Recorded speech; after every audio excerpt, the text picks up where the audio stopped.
what this world's coming to. Says here they got over 50,000 men working the mines down there in the Congo. Lordy me. Why, back in the good old days out west, a man would take his burro and maybe a partner, and that'd be the whole blamed outfit. 50,000 men. All of them experts. Experts to find the gold. Experts to dig it. Experts to build the roads. And experts to haul the stuff away. What did they do before experts, Uncle Petrie? Why, in the good old days, a man had to be an all-around expert or he'd die out there in the wilderness. He must have been awful smart in the good old days. Smart, I'll say. Wasn't a prospector worth his salt if he couldn't sniff out a vein of gold with his nose. Sniff it out like this? Of course, you have to have a nose for it. What if the gold is way down deep? Didn't matter to a good gold sniffer. Yes, sirree, Bob. You take a man digging for gold. There he was, off by himself, with no one to do his thinking for him. Had to do everything, even his own engineering. And some of them old mines are still standing to prove it. Look what it says here. Every mine and smelter has a fully staffed hospital to tend the miners and their families. Why, what are they bragging about? In the good old days, a man took care of himself. Didn't you have any doctors in the good old days? Oh, sure we did, but we didn't coddle ourselves. Supposing I was out mining and my partner busted an arm. Say, I'd set it myself and have him back on the job before you could say Jack Robinson. And cook. Take a man out there in the open. Why, he could do more things with one pot over an open fire than a woman in a fancy tea shop with a dozen cookbooks to help her give you the indigestion. Men were men in the good old days. You can take it from me. Okay, we'll take it from you. We'll take your audience, too. Huh? Oh. And he was going to stay up so late because it's Friday night. Well, I'll bet him down, Ruth. Oh, you'll have to fight me first.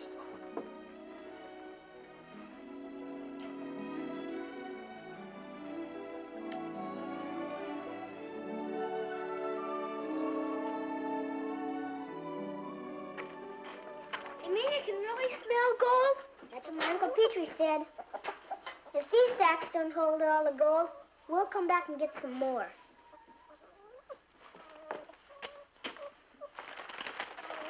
I know you'd rather cook your own lunches, but this will give you more time for mining.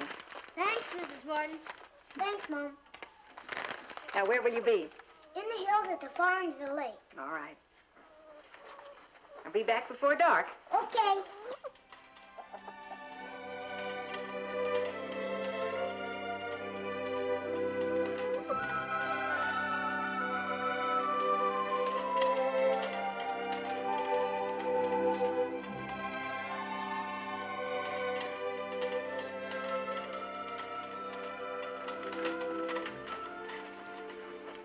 Do you smell any gold?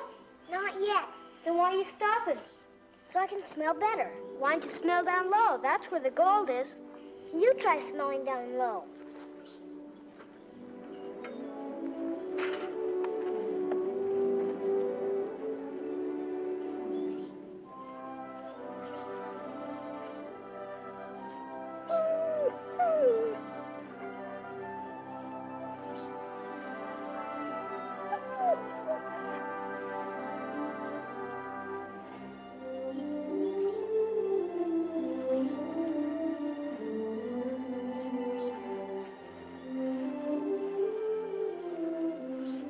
You sure your Uncle Petrie said the miners could smell gold? That's what they did in the good old days. Do you smell it? I smell something. Let me have a try.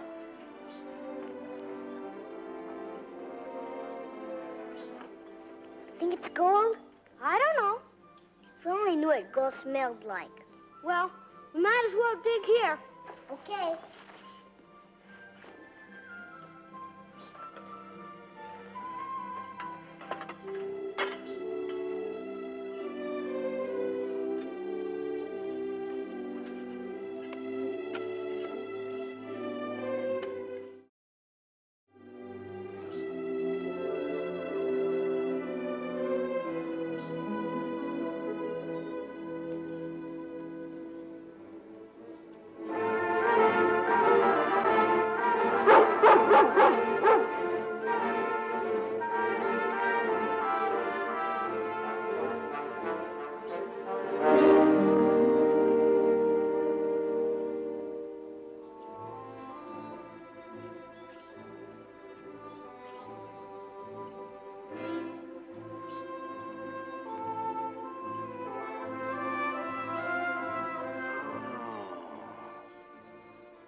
so suspensive.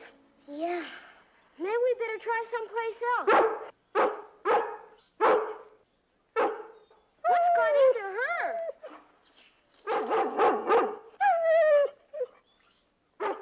Maybe she's trying to tell me something. What? I don't know. Maybe she smelled a gold mine. Come on.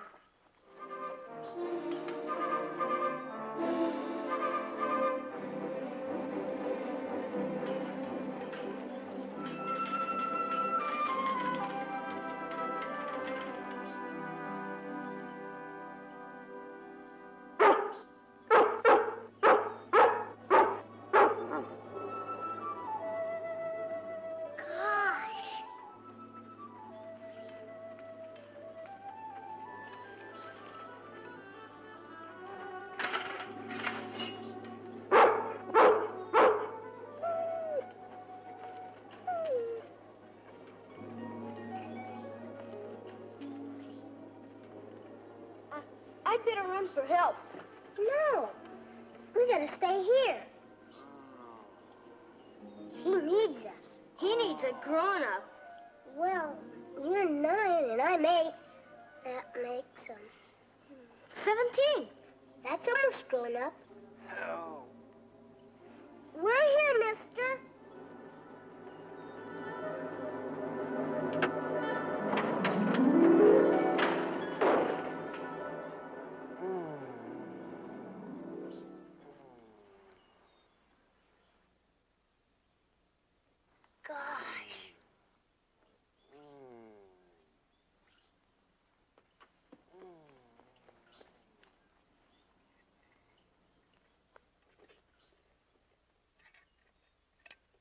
Water, mister?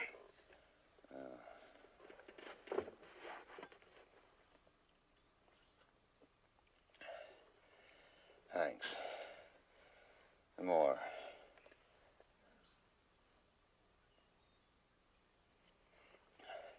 Want to come out now?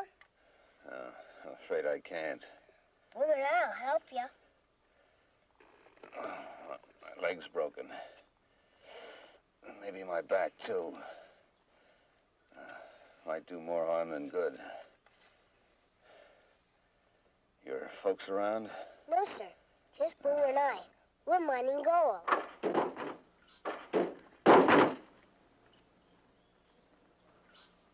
I'm sorry. We didn't mean to break your door. I broke a lot more of this plane than you could have done with an axe. Yes, sir. If you could slide that door under me. No, you couldn't pull me out. You mean like on a sled? Yeah. But it takes too much strength. I could get Lassie. Uncle Petrie showed me how to hitch her up. And then she could pull. Come on, get your rope. Is he hurt awful bad? Uh-huh. Does he look terrible? Uh-huh. He said we could slide the door under him, then hitch up Lassie.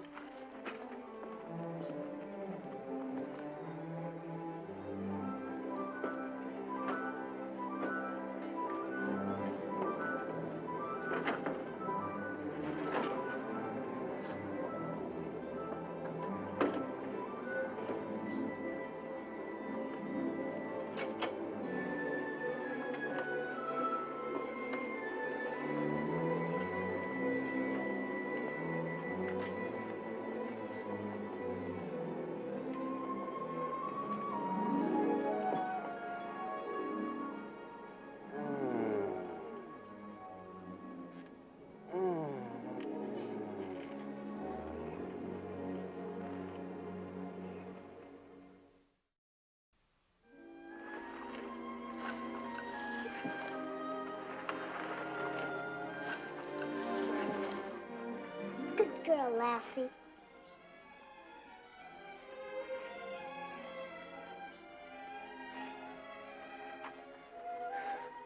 Thanks, fellas. You live near here? Over by Calverton, sir. Oh. Oh. Oh.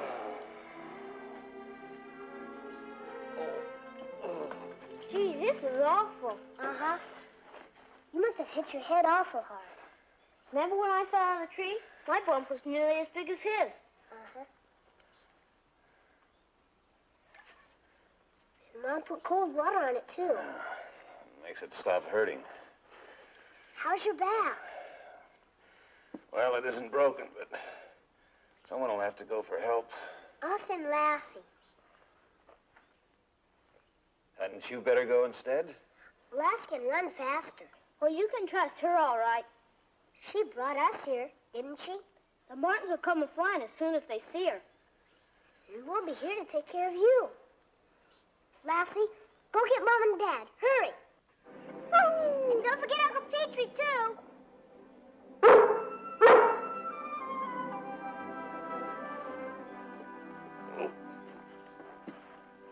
Be careful. I had to see if I could sit up. Maybe your leg's okay, too. Oh, no, it's broken, that's for sure. I'm gonna need a doctor. If this is the good old days, you wouldn't need a doctor. What would they do? Shoot me? Oh, no. You do like Uncle Petrie. You said it yourself. Aw, that's for the doctors. Not in the good old days. Uncle Petrie would know how to fix it as quick as you said Jack Robertson. I bet you he couldn't. I bet you. I'll bet you could. And I'll bet you could, too. Me? You could try to put a splint on it. Well, okay. But what's a splint? Just a straight board or a piece of metal, say, about as long as my leg. Maybe you could find something in the plane. Try and find two. Oh, oh. How long do you think Lassie will take? Not near as long as we would.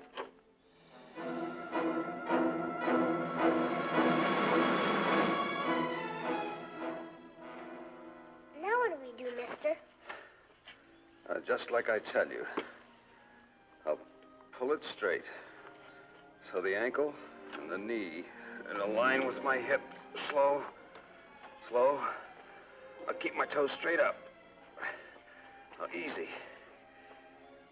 All right, now pull. Pull. Easy, easy. Like this, mister?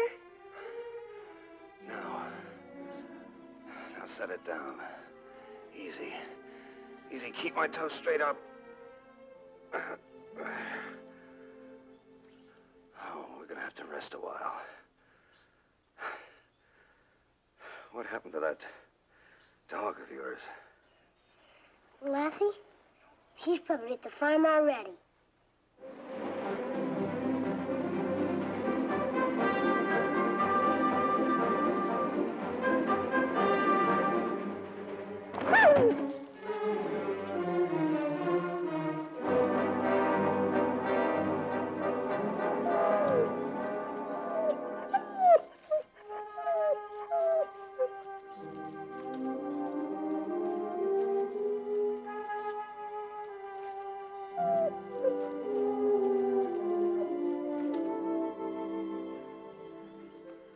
All right, now tie those splints tight. That's good. That's it. How's that, mister?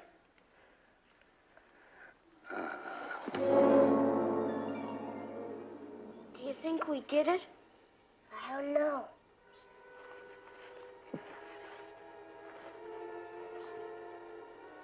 Feel anything?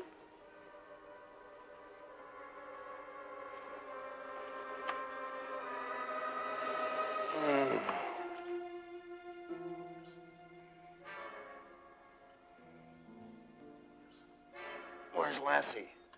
Where are your folks? Don't worry, mister, please. They'll be here any minute now. I'll go look.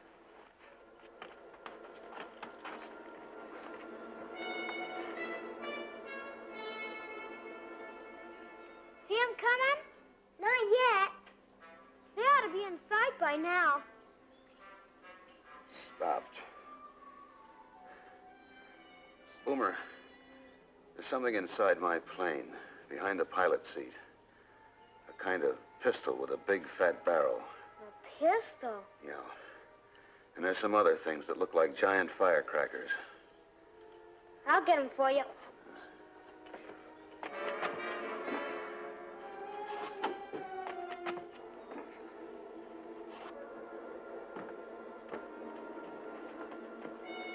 No sign of them yet, mister. Maybe they weren't home. Lassie will find them anyway.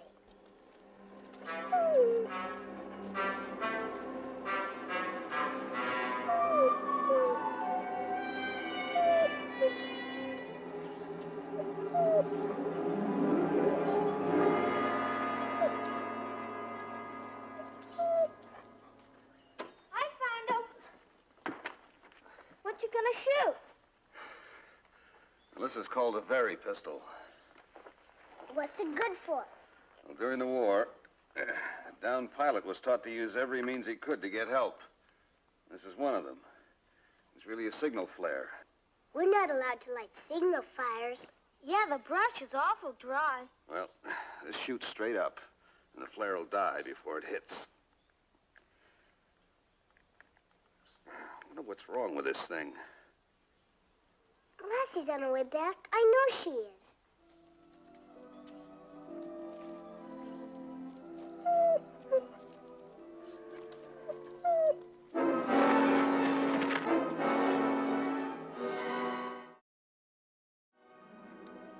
Wait, Mr. Matthews, please. Just until I take another look.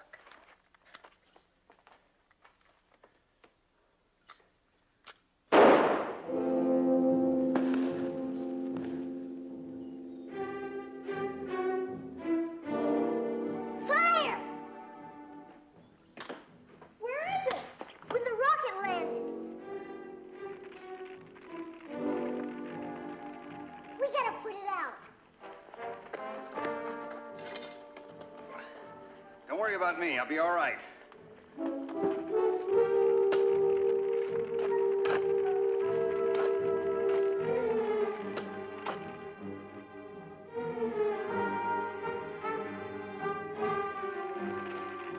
Breaking out all over. Darn old flare. I sure wish Lassie would get here. I wish my dad was here. I wish anyone was here.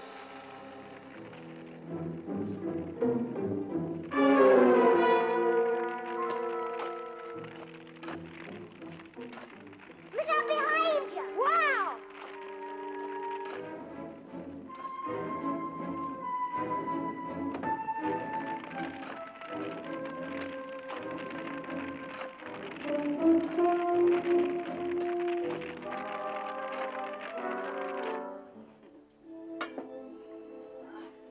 Phew, what a morning. Phew, what a morning good, or phew, what a morning bad. Uncle Petrie? Mind serving me, Ruth. Thumb's too all-fired sore to help myself. Oh, whatever happened to you? Oh, you know that bent blade on the harrow? Oh, yes, we're old pals. Did he tell you about it? No. Reckon was all that talk last night about man having to be an expert at everything. Funny, I didn't expect them back before dark. Anyways, I decided to fix the blame thing myself. There isn't a doctor could have done a better job on that thumb.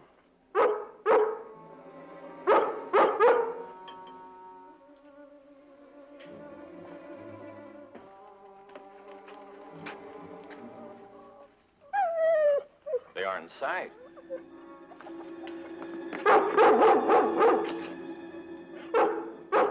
She wants us to go with her. Something's happened. Now, don't get Now, alarmed. they were going to the hills at the far end of the lake.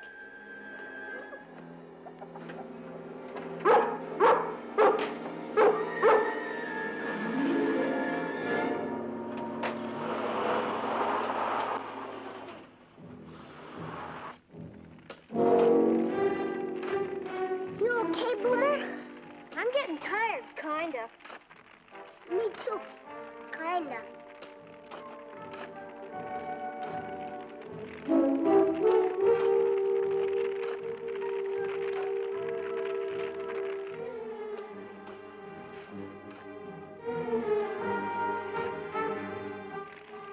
Maybe someone will see the smoke. I sure hope so.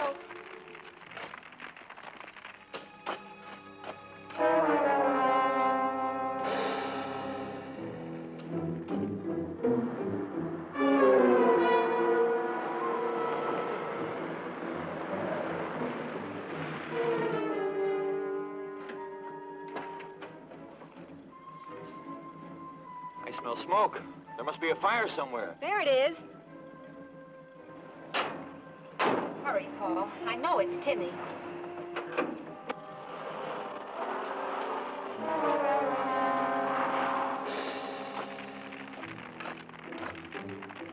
Somebody better get here soon. Maybe you ought to ride for help. Maybe you ought to.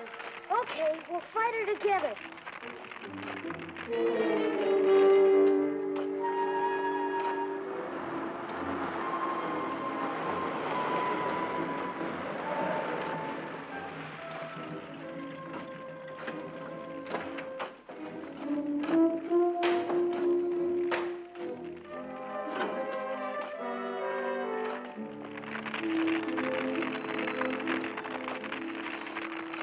You can thank Lassie for saving your lives.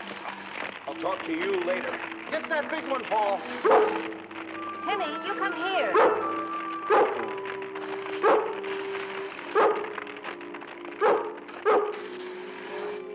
Good job, Lassie. I'm screaming you'd bring me help. Did you boys start this fire? No, Mom, Mr. Matthews did. That's all, Mrs. Martin. Who's Mr. Matthews? The men at the crashed plane. Crashed plane. Yeah, he broke his leg, so Timmy sent Lassie for help. He didn't believe Lassie would bring him, so he shot off a flare. And instead of going up, it went zing and landed out there. Honest, Mom, you gotta believe us. Mr. Matthews is hurt bad. In fact, I do. I believe you, darling. Paul. Paul. There's been a plane crash. Plane crash? Where? Right up the road, Dad. Yeah, there's a man hurt bad. Cub Scout honor? Cub Scout honor. Let's get a move on.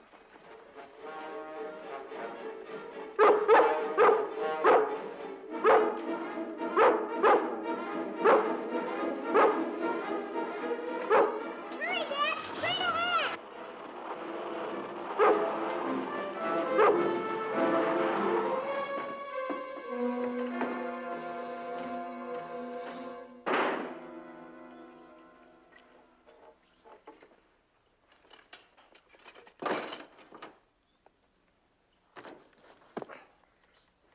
If I'd listened to your son, there wouldn't have been any fire. But then I didn't have his faith in Lassie. Right handsome splint you got there, mister. Better job than I did on this thumb of mine. Well, there the doctors have set my leg and splintered it up. Them? After all, their combined age is 17, going on 18. Well, how do you like that? Well, very much indeed. Of course, it took longer than you could say Jack Robinson. Yeah. Huh? And Mr. Matthews told us exactly what to do. I'd still be trapped in that plane if it weren't for them. And Lassie. Well, I think we'd better get you back into Calverton now. I'll ride back here with Mr. Matthews. You've earned a ride too, young lady. I'm mighty proud of the way you boys handled things. I just did like Uncle Petrie said. Are these the good old days, Uncle Petrie? Better in the good old days, Timmy boy. Yep, much better than the old ones.